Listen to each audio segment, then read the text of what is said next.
Biz məsələsi bildik. Dekabrın 20-si gəlir. Dekabrın 27-si də Gömrükdən çıxıb gəlir bura. Bayrama düşür, mən belə başa düşdüm qaldı yanvar ayına.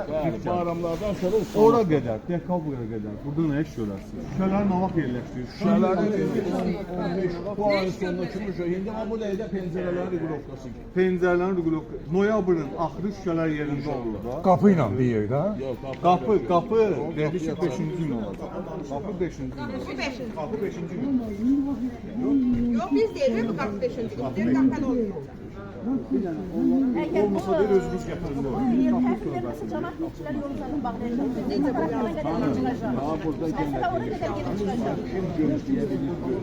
Yəni o ləydə çağırılır. Yox, nə bizim yerimizə öz Yox, olub. burada bir dəqiqə mən də deyim. Amma burada siz sakinlərdən yaxşı. Gəldilər sonra mən gözləyə bilmirik. Bizə pulumuzu verin gedəyik valla. Hamısını pulumuzu verin. Gedişmə savabını.